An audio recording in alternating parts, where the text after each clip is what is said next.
Elvis Costello, welcome. Good to be here. You once said that a lot of rock and rollers are afraid to do things because they won't look good doing it. What did you mean by that?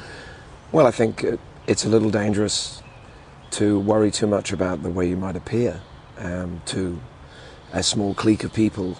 It's like a little group of people that are just in your area. There's a big old world out there that no matter how famous you get, there are people somewhere in the world who've never heard of you. So there's really nothing to be afraid of. You know, you should just enjoy life and enjoy the experiences that life gives you. That's probably true of everything, but it doesn't exclusively, it happens to be my experience in music. Did it take you a while to have that self-confidence to go out and say, hey, I can do this, I can do that, I can perform different styles, anything I want? I think at first I was quite, it appeared aggressive, but actually it was probably a lack of complete confidence, or just wanting to not to waste my time answering a lot of predictable questions, rather just simply do what I was doing. And the opportunities have come to me to work in a lot of different ways, some of them way beyond my imagining when I started, and every experience has been something that I'm glad I took up. Nothing's been a waste of my time. I don't expect everybody in my original audience or in any audience to follow every single thing that I'm interested in. But I trust that there's enough of an audience, and you know, it's not about chart positions or awards.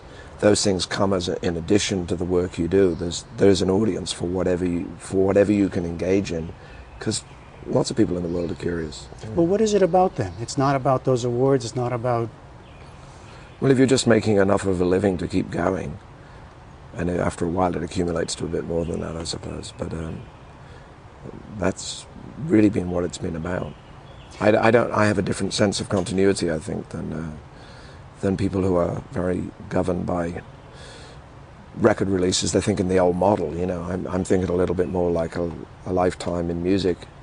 And most of the people that I admire, from whatever field of music they're in, or even art, they're not thinking like my new thing. Work is never really finished. A version of it comes out on a record,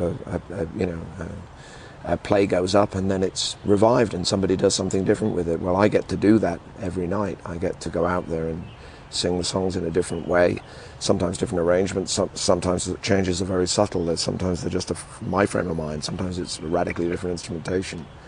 But the work consequently accumulates in different ways, and the connections between songs written years apart become apparent if you listen and you're willing to, you know, have some curiosity about that. So you're not seeing this as kind of moving from one thing to another, whether sometimes it's classical music.